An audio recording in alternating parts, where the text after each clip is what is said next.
Assalamualaikum warahmatullahi wabarakatuh. Alhamdulillahi rabbil alamin. Nahmaduhu wa nasta'inuhu wa nastaghfiruh wa nastahdihi wa natubu ilaih. Wa na'udzu billahi min shururi anfusina wa min sayyiati a'malina. May yahdihillahu fala mudilla lahu wa may yudlil fala hadiya lahu. Asyhadu an la ilaha illallah wahdahu la syarika lahu wa asyhadu anna Muhammadan abduhu wa rasuluh sallallahu alaihi wa ala alihi wa sahbihi wa sallama tasliman katsira.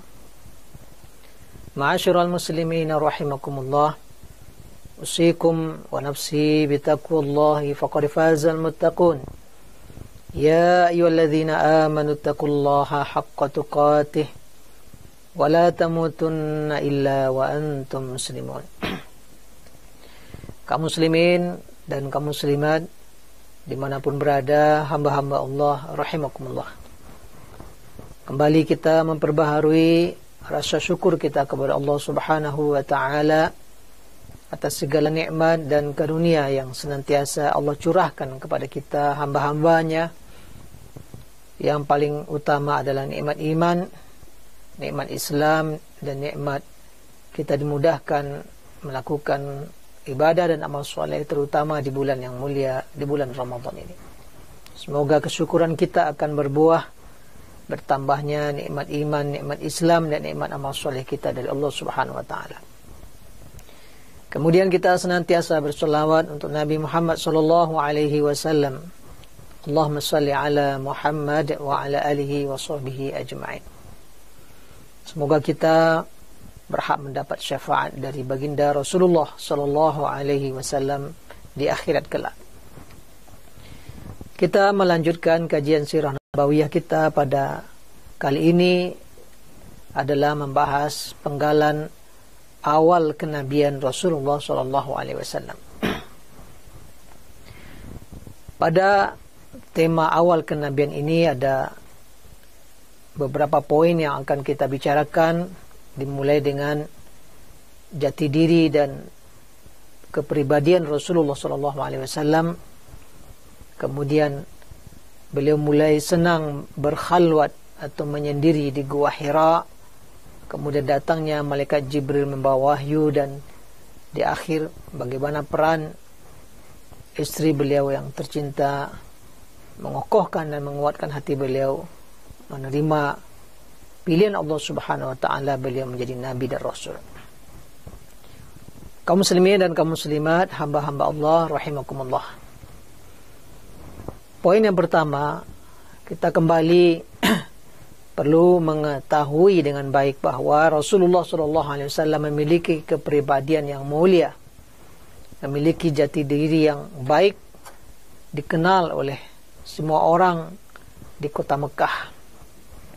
Pada pertemuan sebelumnya kita sudah sampaikan bagaimana ketika kabilah-kabilah kafir Quraisy nyaris bertumpah darah, nyaris mereka berperang sesama mereka gara-gara perselisihan mereka dalam menentukan siapa yang paling berhak meletakkan kembali Hajar Aswad ketika renovasi Ka'bah.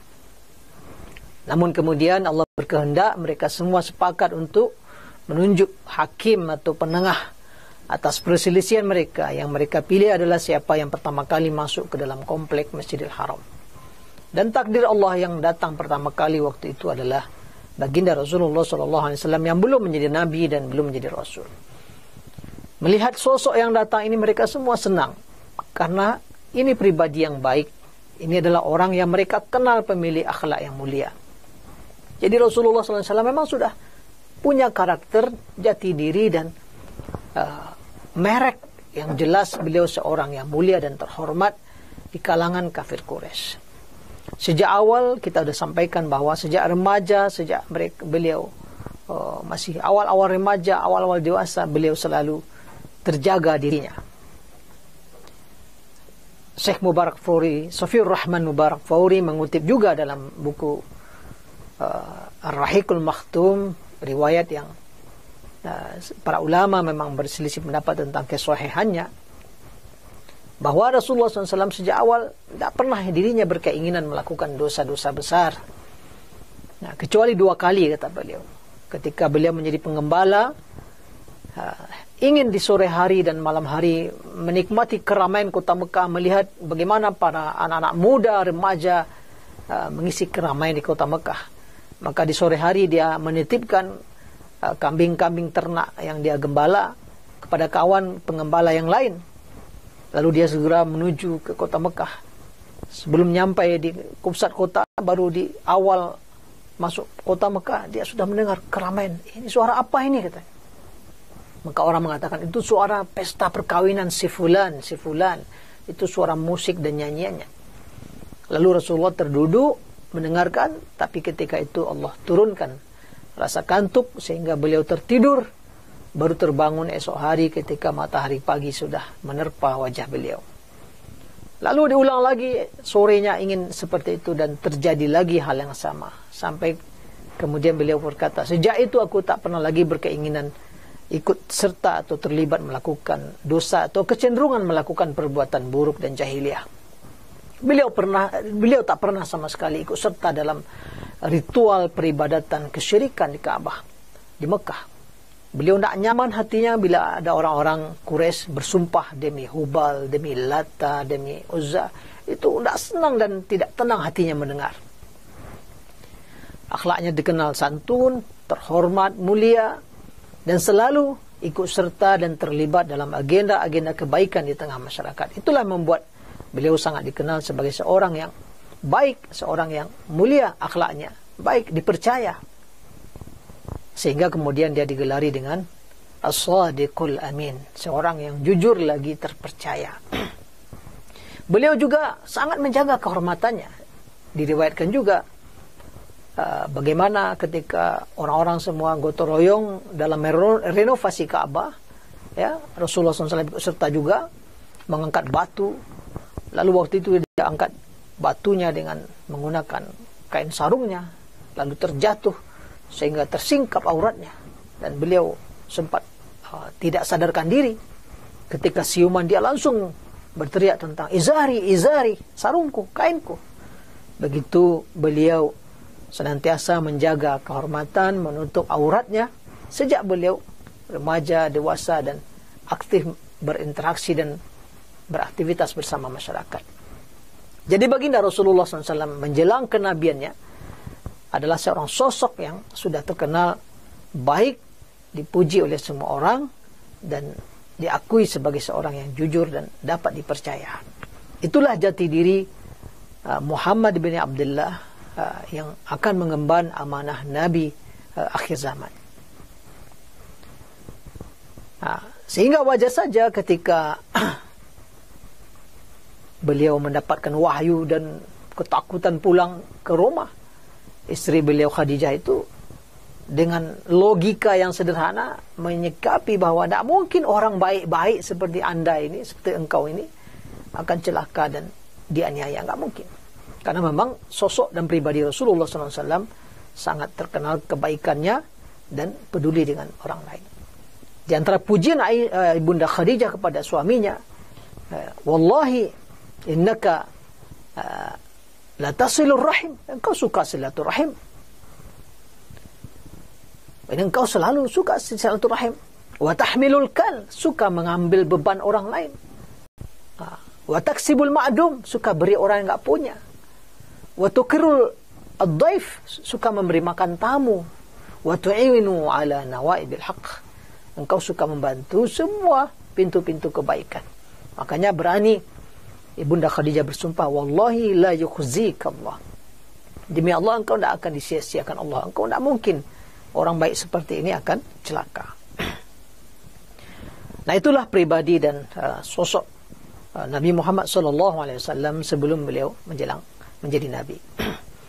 Kemudian lebih kurang sekitar 3 tahun menjelang beliau menjadi Nabi, ya lebih kurang ketika berusia 37 tahun lebih kurang, beliau lebih suka kemudian menyendiri, bertahanus, beribadah dengan apa yang mungkin beliau pahami ketika itu, yaitunya ke Gua Hira yang terletak jauh di luar kota Mekah, sehingga beliau terhindar dari hiruk pikuk keributan kota Mekah dengan segala kesyirikan, sekian ratus, 300 lebih berhala di sekitar Ka'bah. Setiap hari ada orang yang berkorban untuk berhala, ada yang memuji, menyembahnya, bersumpah dengannya dan sebagainya. Maka tiba-tiba saja beliau lebih dicenderungkan hatinya menyendiri, menjauh. Hubbiba ilaihil khala. Dia menjadi senang menyendiri, berkhalwat di Gua Hira. Jarak sekitar 5 km lebih kurang dari kota Mekah. Di sana dia berfikir melihat ciptaan Allah Subhanahu wa taala, berusaha menemukan kebaikan dan kebenaran dan tentunya akan segera datang menghampiri beliau. Kadang beliau berada di Gua Hira ini sekitar lebih kurang 1 bulan, bawa bekal, bawa makanan, bawa kurma, bawa air, lalu 1 bulan berada di Gua Hira. Setelah itu pulang, ambil bekal, balik lagi ke Gua Hira, berdiam diri, bertafakkur, bertahanus, beribadah. Dengan yang mungkin beliau lakukan ketika itu karena beliau juga belum memiliki syariat dan beliau tidak mendapatkan syariat. Uzlah atau berkhalwat atau tahannus di Gua Hira ini berlangsung lebih kurang selama 3 tahun sampai kemudian berakhir dengan datangnya malaikat Jibril. Maka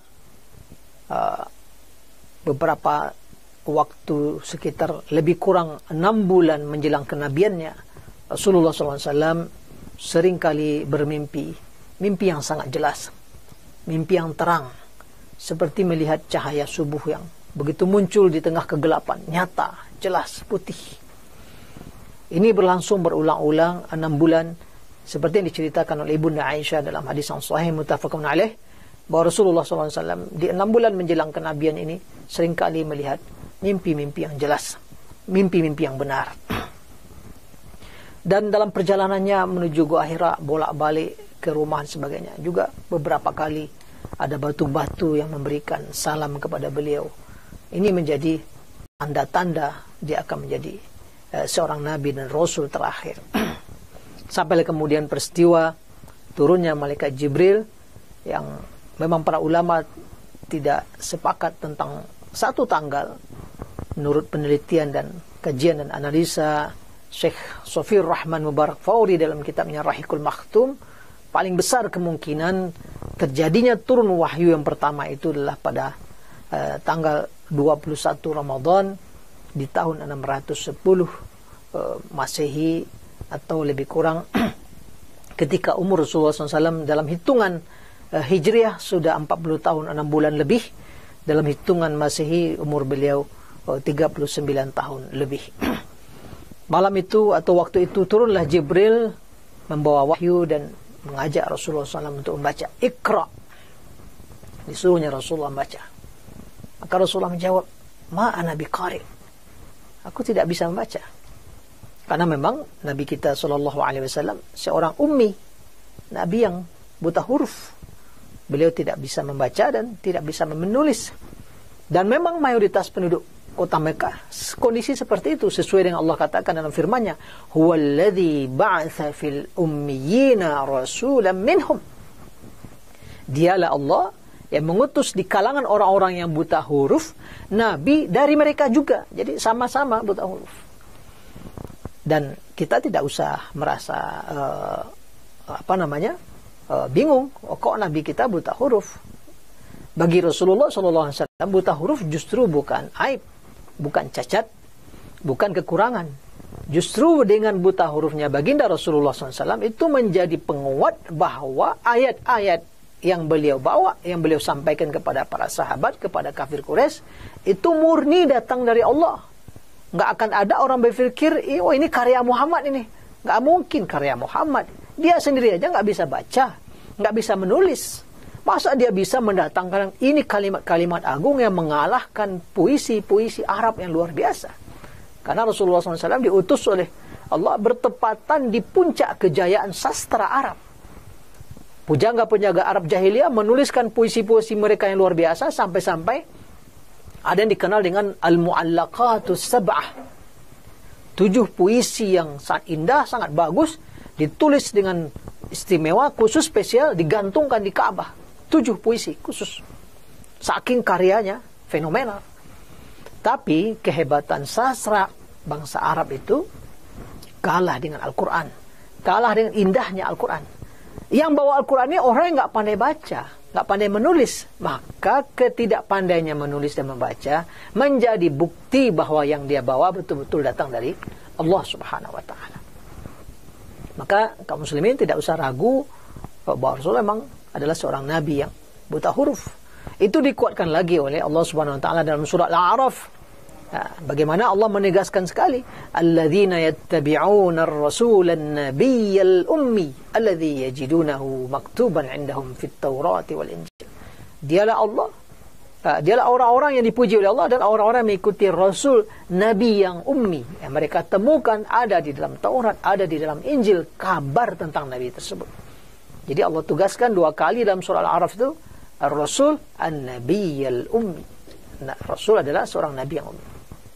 Jadi malaikat Jibril datang baca kepada Rasulullah, Iqra. Rasul jawab, ma ana biqari. Lalu Rasulullah dipeluk oleh Jibril. Dipeluk dengan erat sampai beliau merasakan susah, sulit bernapas. Lalu kemudian dilepas oleh Jibril. Lalu Jibril berkata lagi, Iqra. Kembali Rasulullah menjawab, ma ana biqari. Saya enggak bisa baca. Sampai berulang 3 kali, barulah kemudian turun wahyu yang pertama, surat Al-Alaq 1-5. Iqra bismi rabbikal ladzi khalaq, sampai ayat ke-5.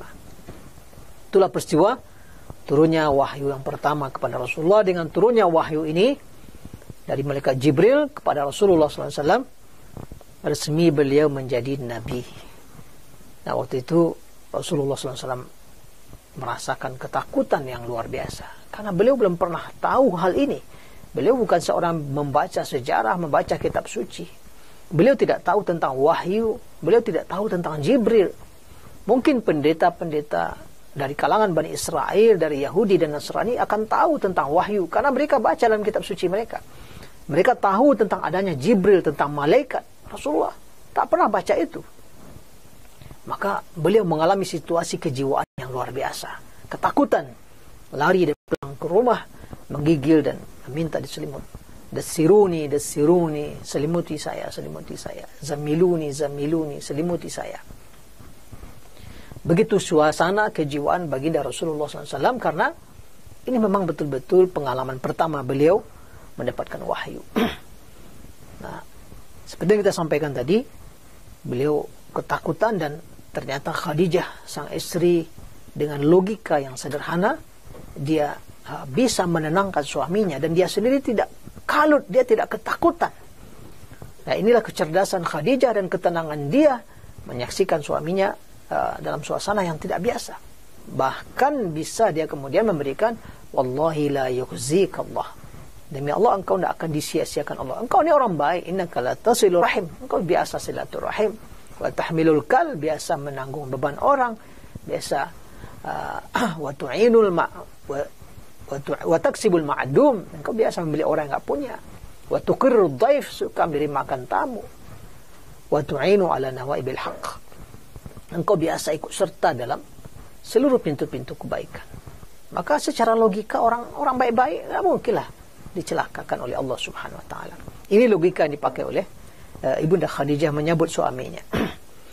Tidak cukup sampai di sana saja, bahkan ternyata Khadijah mencari informasi lain, mencari opini kedua, opini ketiga, ini apa yang menimpa suaminya. Beliau datang kepada pamannya Waraqah bin Naufal yang juga sudah tua renta.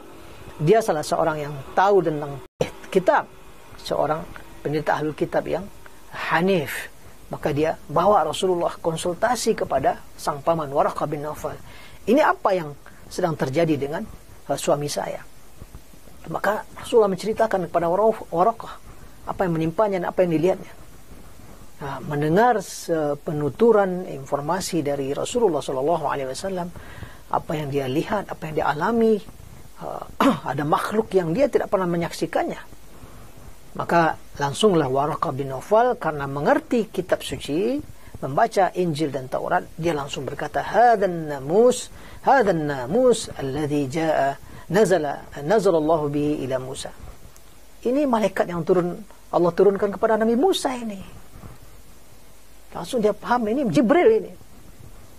Ya, bisa Waraqah bin Nawfal langsung memberi kesimpulan. Bahkan tidak cukup sampai di sana kesimpulan Waraqah itu. Dia datangkan kesimpulan berikutnya yang bikin Rasulullah kaget. Ya laitani fiha jada'an.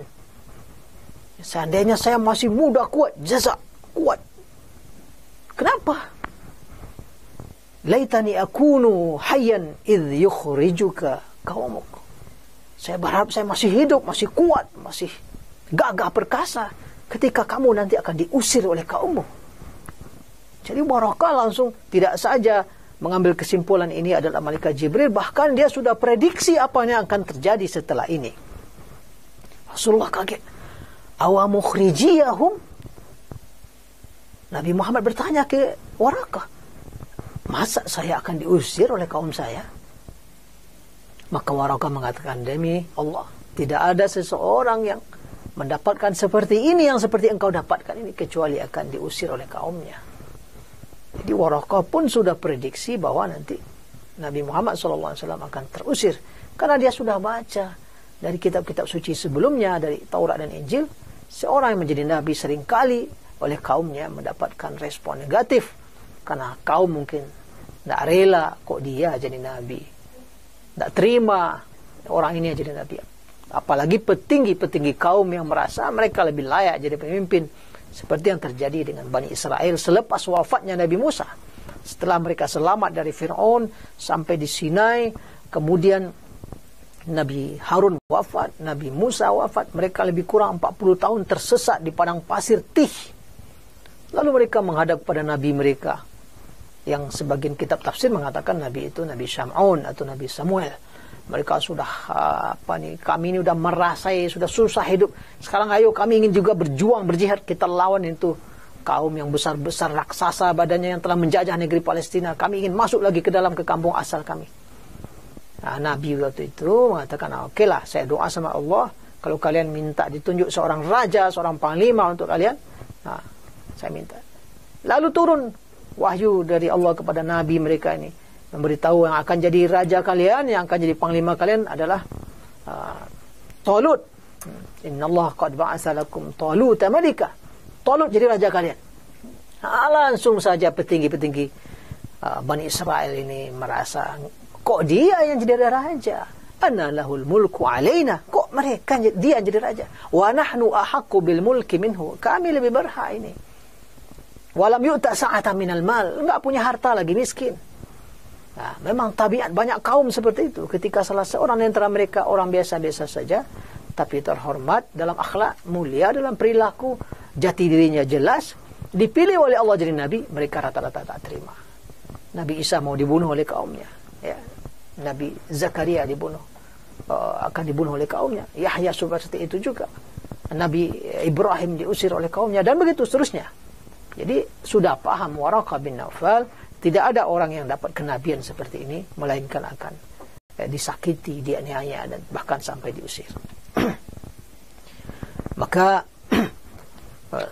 dengan jawaban Waraqah itu, Khadijah menjadi mendapatkan penguatan bahwa memang suaminya tidak akan celaka, justru suaminya akan menjadi nabi akhir zaman.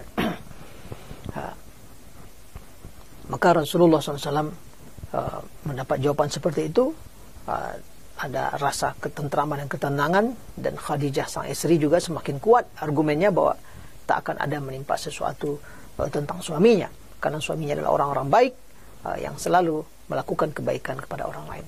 Itulah peristiwa kaum muslimin dan kaum muslimat, hamba-hamba Allah dimanapun berada. Rasulullah SAW menjelang menjadi nabi, dan peristiwa kenabian dengan turunnya wahyu surah Al-Alaq 1-5 melalui perantara mereka Jibril kepada Rasulullah SAW. Beberapa pelajaran yang bisa kita ambil dari rentang peristiwa ini. Yang pertama, lagi-lagi kita mengulangi, akhlak mulia, jati diri yang baik, yang positif, itu adalah modal dasar utama seorang berdakwah di jalan Allah. Rasulullah SAW diskenariokan oleh Allah, digiring oleh Allah, sehingga selalu saja dalam kebaikan, agar kaumnya yang akan dia dakwahi nantinya tahu betul, kenal betul dia itu siapa. Maka itu akan menjadi modal dasar utama seseorang dalam berdakwah. Oleh karena itu kita pun yang akan terus juga berdakwah dimanapun kita berada, harus berupaya menghiasi diri dengan jati diri yang positif, karakter yang terhormat, perilaku yang baik, akhlak yang mulia, tutur kata yang santun, agar kemudian ketika kita berdakwah di tengah kaum dan umat kita, sangat mungkin peluang dakwah kita didengar dan diterima. Itu pelajaran pertama. Pelajaran kedua, bagaimana baginda Rasulullah menceritakan tentang dirinya bahwa sejak kecil berusaha terus untuk tidak terlibat dalam kegiatan-kegiatan dosa dan maksiat. Ini juga pelajaran bagi kita. Rasulullah menceritakan ini kan setelah beliau menjadi Rasul. Beliau ceritakan bagaimana sejak kecil beliau tak pernah ingin berniat ikut serta dalam kemaksiatan di kota Mekah. Tidak pernah ikut serta dalam peribadatan, pengorbanan kepada berhala-berhala di sekitar Ka'bah. Oleh karena itu juga berarti menjadi konsep kehidupan keluarga muslim bagaimana sedini mungkin sejak kecil diupayakan tak bersentuhan dengan sumber-sumber dosa maksiat, apalagi dosa besar. Nauzubillah. Bila seseorang sejak kecil sudah berinteraksi dengan dosa-dosa besar, berat sekali sampai dewasa berpeluang juga akan jatuh kepada dosa besar. Oleh karena itu, selaku orang tua, bersaudara, berkeluarga, kita mesti berupaya untuk melindungi anak-anak dan keluarga kita agar tak bersentuhan dengan sumber-sumber dosa besar. Dosa kecil mungkin sangat sulit orang menghindari, apalagi dengan suasana zaman, akhir zaman hari ini. Tapi yang jelas dosa-dosa besar diupayakan agar terhindar dan jauh dari itu. Kemudian yang ketiga, pelajaran yang bisa kita ambil juga adalah dari peristiwa saat kenabian Rasulullah SAW. Setiap pembawa kenabian, kerasulan, dan kemudian yang mewarisi risalah kenabian akan mengalami perlawanan dan menghadapi musuh. Selalu saja begitu. Memang si da'i, para pengusung dakwah dan pembawa dakwah kebenaran tentu akan berusaha berkomunikasi dengan kaumnya dengan sebaik mungkin, sebijak mungkin, sesantun mungkin, sejalan dengan syariat yang Allah turunkan. Tapi jangan harap untuk tak akan bertemu musuh, tidak. Jangan harap tidak akan bertemu lawan, tidak mungkin. Karena tabiat kebenaran akan selalu berbenturan dengan kebatilan. Oleh karena itu juga sudah menjadi sunnah, perjuangan sunnatullah, bahwa kebenaran akan selalu mendapatkan musuh dan lawannya. Maka para da'i tetap membekali dirinya dengan akhlak mulia, membekali dirinya dengan berbagai cara dakwah yang sebaik mungkin, tapi pasti dia tetap akan mendapatkan rintangan di tengah jalan dakwahnya, karena itu memang rambu-rambu utama perjalanan dakwah. Demikian di antara pelajaran yang bisa kita gali dari penggalan awal kenabian Rasulullah SAW dan turunnya wahyu melalui perantara malaikat Jibril. Semoga Allah Subhanahu Wa Taala memberikan kita petunjuk dan hidayahnya dan senantiasa membimbing kita mengikuti Nabi yang mulia Rasulullah SAW. Aku qouli hadza wa astaghfirullah li wa lakum wa lisairil muslimina wal muslimat wal mu'minina wal mu'minat fastaghfiruh innahu wal ghafurur rahim. Assalamualaikum warahmatullahi wabarakatuh.